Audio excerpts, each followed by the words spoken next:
You are playing a critical role. You are using your human agency in this design. So the AI will just generate things that to help you think beyond your own knowledge scope, because it's based on a lot of data, massive amount of data, and it's really you have a lot of creative and critical friends. Welcome to the Research and Reason podcast. Join us as we discuss the latest research, news and opinion from academics in the Faculty of Arts and Education at the University of Auckland. Kia ora koutou. Ko Julianne Evans tōku ingoa. I'm Julianne Evans, the Media Advisor for the Faculty of Arts and Education, and today I'm talking to Associate Professor Danping Wang, who leads Chinese language teaching here at the university and is also the Director of the Centre for Chinese Language Education and Advanced Research. Danping's research focuses on how AI can support language learning and multilingualism. And she leads a very exciting AI lab here as well, here at the university, and is leading working groups on AI. So tēnā koe, Danping, it's lovely to have you here.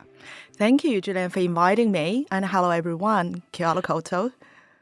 Now, what got you first interested in the possibilities of AI? Because you are, let's face it, you're ahead of the game here. You've been doing this for quite a while. Some of us are just trying to catch up with just, some of the most basic levels of ChatGPT and these kinds of things. But you're years ahead of us, I think. And I'm very excited to hear some of the stuff that you've been doing because it is so interesting. What got you started? What made you think this is something I need to get on board with? Oh, thank you so much. And I really appreciate, you giving me this opportunity to talk about, my personal experience of working on this AI projects and AI policy, both at the university and also broadly my own research disciplinary area. But to be frankly, coming from a background, I'm a language educator. This is not really a tech-heavy background. So I have a lot of struggles myself in the very beginning and how to get started and where can I find the resources to learn and who are the people I need to talk with so that I can get the insights from them, about their approaches when they get started. So, and I think my experience, I find it really resonates with a lot of colleagues in our faculty and at university and a lot of people in the schools as well, because in the very beginning, everything's hard. And scary. It is scary as well. You don't know what's going to happen, to your job, to what you do as an educator, and also in the university, and whether students would still come here for a degree or not, because they can learn anything from online now. And ChatGPT seems to be very knowledgeable at some point. It is. Yeah. So what is really motivating me is the responsibility as the program leader, to make sure my students and my program is competitive and relevant internationally. So, for example, in China, because I'm the program lead of Chinese, so I look at how students can be supported when they graduate, for example, finding jobs, applying for scholarships, going to China. These are New Zealand-born students? Yeah. Yes. Mm-hmm. So they started learning Chinese with us from scratch, learning from the very basic to the advanced level learners. And then we want to make sure, when they are going to China, because you probably have heard from news that China is kind of leading the AI integration game. It's very much on top of the game. It is. Yeah. So when our students are going to China, it could be a shock to them because the Chinese government has made AI literacy compulsory, mandatory, even for students in primary schools. Wow. For example, in my hometown in Beijing, all the students will need to learn at least 8 hours about AI in primary school from this September. Gosh. Each year. Yeah. So, and there's no such thing in New Zealand at the moment, is there? I don't think. I think it requires a lot of, government investment and policy direction. So this is really leadership commitment into it. So that's another big topic about AI literacy. But thinking about, supporting our students, and also we have research students from all over the place. They're coming to New Zealand wanting to learn something new. All over the world, yeah. Yes. Yeah. So when they graduate, they become academic. They needed to make sure, their research projects is relevant and they can publish papers because the research community is evolving as fast as you can imagine, with the technology in it. So people wanting to learn how to use AI to, increase their productivity and also to do things smartly, doing literature review. The game is completely changed. So we needed to... The future is happening now, isn't it? Yes, exactly. So we needed to learn quickly. So there's an increasing urgency among the colleagues to upskill so that we can supervise and teach properly in the future. Not to say in the future, but right now. Yeah. And you've kind of preempted that. You've thought ahead to that, haven't you? Because you're using AI yourself in your own teaching, your lesson plans with your students. How are you doing some of that? What does that look like? I think I started thinking about integrating AI into my course, not by learning individual tools, because everybody knows how to use ChatGPT, prompt engineering. But I think the really meaningful beginning for me is to create space for some new thinking, new approach, and new assessment in my course. So I started doing this by redesigning my course, the learning objectives, and also the assessment methods. So I integrated something called non-disposable assignments, which is really to make my assessment methods less vulnerable in the age of AI. Because we're no longer testing students' ability to remember, to recall anything. To regurgitate. Yes, exactly. So there is no more dictation and no more memorization-based tests, and we even removed the final exam. Gosh. From the course. So when we had the space, and then we can start thinking about how to get the technology to play a role in that without, influencing teachers' role or controlling students' agencies in terms of what kind of resources they can bring into the course. Because in the age of AI, a lot of the future learning patterns kind of we're looking at co-creation, co-learning with students. As a teacher, yes, as a teacher. So we no longer see students as someone waiting to be tested. We see them as someone, they have their own linguistic resources, and in the area that I work on, we call this capital. So students bring their own capital into the course, their past living experiences, linguistic experiences, and also what they want to be, through in the world. In the world, through learning the course. So everything has to be meaningful. So with these non-disposable assignments, I wanted to bring learning from the classroom to the community. So we focus on community engagement. And why we call this non-disposable? Because in the traditional sense of assessment, we just give students a test paper or an essay topic, and then they write something, and we mark them, and that's the last time we see this paper. And it's the last time they look at that paper exactly. too, probably. Yeah. We probably don't even remember, 10 years ago we have written something like that. And it gets thrown away. Exactly. So it's not helping anyone. It's not helping anybody in the world. So I wanted to change that. And because writing an essay is simply something that, in the age of AI, you can hardly, for teachers to understand or to be 100% sure this is from the students rather than generated by some, You almost can't be sure. large language models. You can put it through some sort of AI testing, can't you? But we can, but so far, I think the technology is not really there because not all of the tools are reliable. So I wanted to say, if you're relying on some detection tools, you might need to know a lot about how this tool is working. It's not the same as turn it in. We can just check how students use the words because it's so much smarter than what we can imagine now.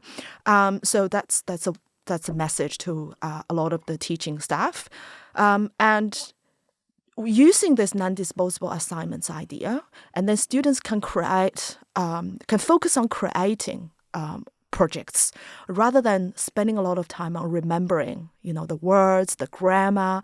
But eventually, what are the rememberings for? They are for them to put the language in use for communication, to make friends and to make them self-understood, in their daily life. So we need to take them outside of the classroom. And you did that really interestingly, didn't you? Just with, a book you were showing me. Can you talk about that? The book was from a student, and that's part of the non-disposable assignments project in the course, which is called Chinese 100 in the course, mainly for everybody with absolutely no background in the language. Stage 1 Chinese. Stage 1. Yep. So they come here and wanting to learn something from the course. Not really to say they have to graduate to find a job in China. No. But they are just everybody, And then I created this assignment and telling students you just needed to think about a scenario and you can bring your language, work out a story and using whatever technology is available. And then you create something like a digital book or a picture book for learners because you're a learner, so you understand what kind of language you need to use to engage them and to tell a good story so that people would find it interesting so that they would, read a few more pages to learn about the language and culture. And then the student did a brilliant job. Yeah. And even without, a lot of, her approaching with the AI tools that was before ChatGPT was invented in 2022, and then the student just used PowerPoints and images from Google and Splash, and then she just created this interesting book. Was it a picture book for children? It's a picture book for children because she is a mother with a 5-year-old son, and she thought about this idea. Why not I wrote something for my own child, and then she put a little panda and a little fox, and they had a conversation, a chat about the essential words in Mandarin Chinese and how to introduce each other's names. Really cool, fascinating picture book in English and in Chinese. In English, Chinese, and Tito Maori. Oh, nice. Yes, trilingual. And they are not obsessed with using one language in a full sentence. So in one sentence, they have multiple languages. So you just pick up whatever is meaningful to you to help you understand the context and then just use the language freely, creatively. And the little boy took the book to his primary school and everybody loved it. And everybody loved it. Loved it, yes. And so that had a real impact beyond just that assignment, didn't it? Exactly. Yeah. And also in New Zealand, we live on an island and we have people speaking multiple languages and we have communities, but university is right there. And why don't we connect university with communities? So we have the resources, we have our talented people, and they are part of the community, but we shouldn't, seeing them as when they graduate from schools, they're in universities, and their connection with their family is completely cut. And that's not really what the university should do. And how do you see AI as making that connection between, a student here at university and their work and the community easier? Why does AI make that so much easier? That's a great question. Because when we work with AI, there are two approaches. One is to focus on automation, which is to reduce the workload and get AI to do things that you don't want to do, like chores, uploading something and checking the words, proofreading, that's automation. And augmentation is to really elevate the level of your work and your learning to a degree that you couldn't imagine or you couldn't do within the limited time, for example, in one semester or in one course. So for both automation and augmentation purposes, and I think we needed to get this AI literacy to be able to do both things. For example, So the boring stuff and the creative stuff. Exactly. Because we are humans. We want them all. Right? So we learn how to use tools, but also we needed to go beyond using the tools. We needed to put creativity and critical thinking into the design process, and which means, we needed to center our curriculum design, assessment design around creation. Interesting, because I often think people imagine AI to be, they don't realise the creative possibilities of it, perhaps, but we're just starting to realise it. We see it perhaps as a help or as an editor or a proofreader, as you say, but not as a creator. Can you give us some examples of, beyond that book, of how AI creates things in a language environment? This is another great question because a lot of time, the conversation really just stopped at talking about how to use AI tools to help you reduce your workload. Yeah, and that's all people can think of. Yeah. Exactly. And also, let's not to say this lightly, because it would require a lot of time for people to learn how to choose a tool and how to use it, and for ethical purposes. So it's not easy in itself. So to learn to use the tools, it's important in itself. But we needed to go slightly beyond that, because using AI to create things, we probably would think about a lot of the questions or challenges around it first. We think about, academic integrity issues. We think about ethical issues. Intellectual property. You're right. And also, most of the time, we will also think about the environmental issues, because you're probably going to use actual power and, the server power. Exactly. And so if we can move slightly beyond this level of focusing on the concerns about privacy and the issues we just talked about, and then we can actually look at the creativity part, because that would require humans to work with AI. So we call this human in the loop. So for everything you design, you want the large language model, either this is a text generator or image or video generator or sound generator. You are playing a critical role. You are using your human agency in this design. So the AI will just generate things that to help you think beyond your own knowledge scope, because it's based on a lot of data, massive amount of data, and it's really, you have a lot of creative and critical friends. That's a good way to put it. Can you think of a way that AI has helped you in your own creativity as a language teacher? How it's extended your own ability to sort of think to a certain level? Thank you very much. For example, in the second semester, which is about to begin soon in a week, my teaching assistants and I were working on this new course because I wanted to completely redesign the course into something like AI-powered course design.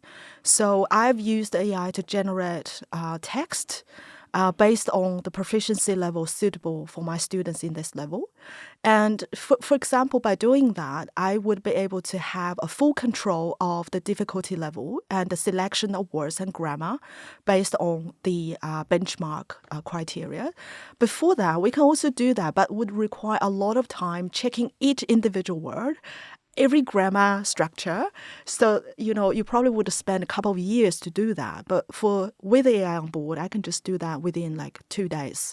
Wow. When you have some ideas about the topics you wanted to include.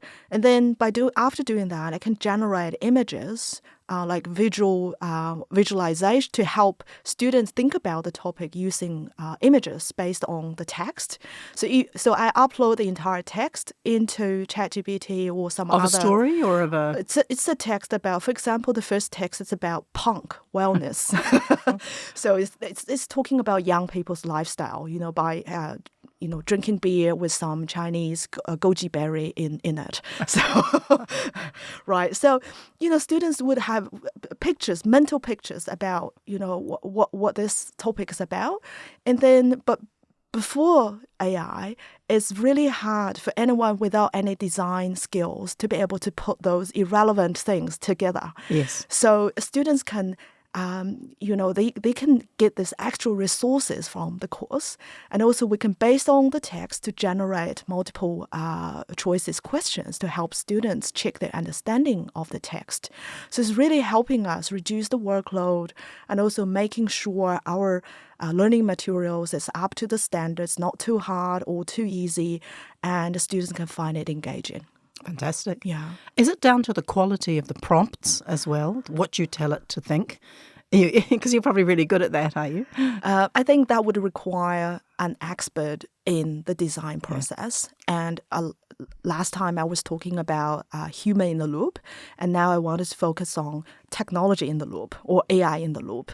So this is really a human-led process in curriculum design. So we're using AI to help us check whether, we give specific prompts to get AI to check what we want it to do. Either to check the level of the words, whether it's suitable to this particular level, or to get AI to generate some ideas, or like brainstorming to give us multiple choices questions. But eventually, we have to read every single word. We have to check whether the multiple choice questions are making sense. So, you really have to work together. So, and that's why I emphasize, all the cool and meaningful assessment design and curriculum design is really something like a co-creation project. Maybe not just co-creation between a teacher and students, but with AI as one part of the triangle. It's exciting. Can you talk a bit about the lab that we've got here at the university, the AI lab? Because that's a pretty cool and interesting thing that I'm not sure, we're probably not the only one to have such a thing, but how does it work? In this AI lab, we are using it mostly at the moment for meetings about AI policy development because we needed a dedicated space where people can think differently. Because we're already in this AI lab, so everybody probably would, have to change their perspective to think more about the future and to think about how to be more proactive rather than reactive, which has been, the approach we took maybe for a few years. We were kind of concerned about, the academic integrity more than, the innovative approaches that we can take. I think it's understandable, but I think, with this AI lab on campus, we perhaps can start with language education, because we have a lot of, researchers and teachers that are already working on their AI-related projects under this AI lab. And then we can use this as a small successful case, hopefully it will be, and to kind of establish a model that how we work with people and how this any AI-related topic kind of research projects look like to other colleagues, and then we can expand the impact of the lab. So far, we use it for meetings, and also we had a couple of workshops with school teachers. They are here to learn how to use AI tools to help in their them classrooms. In their classroom with their students. Are these high school teachers? High school teachers, Yeah. mostly secondary school teachers. So that was that was last year, and then we also have attracted a large number of people from online in Australia. So that means many people either in schools, in university, in the education sector, they are looking for someone to kind of lead or giving the voice and tell them, we can actually do this together, even though we don't have this background in, computer sciences. I think people have to get over a feeling of fear, don't Exactly. they? I mean, that's the thing that you were saying before about to me earlier, that we can't continue to be afraid of this, or we can, but that's going to leave us behind. The future's here, AI is here. If we continue to be afraid of it, we're just going to lose the game in a way, aren't we? Exactly. And I really appreciate, this opportunity. We should have more conversations about AI on campus and the podcast, you chaired or hosted. And I think it's really important, to get more people to talk about it, rather than, to see them as someone successful already. But we needed to get the message clearly to everybody on campus, or maybe outside of this university. In the world, maybe. In the world, this is really not the time for us to, just see this AI as PowerPoints, as the invention of a telephone. It could be just one device you put on your table, and you know it from inside to outside. And it's just about the wares, about how you make them. AI is completely different because we don't know what's the final destination of this game. It keeps changing and evolving so fast, and even the people who invented don't know where it's going to end. They don't know what the future would look like. So we needed to participate in the game. And if you find there's something wrong in, through the prompts you gave to large language models, you should go there and correct it. Because the more data you put into it, the quicker the model can learn. And also, if you're concerned about your privacy issue, you can always turn off, providing a data for training. There are multiple options for you, to control the degree for you to interact with AI. But no matter how, I think we cannot just be sitting there passively and thinking about, this is just another piece of tool and it'll come and go.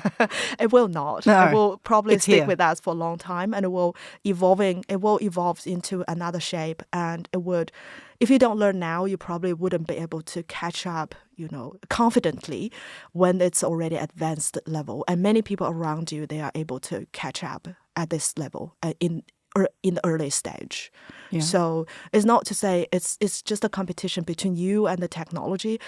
You are in the workforce, you're in the workplace, you have your office, you have people around you, and many people are learning, and you could be the last few who are still, struggling or debating with yourself.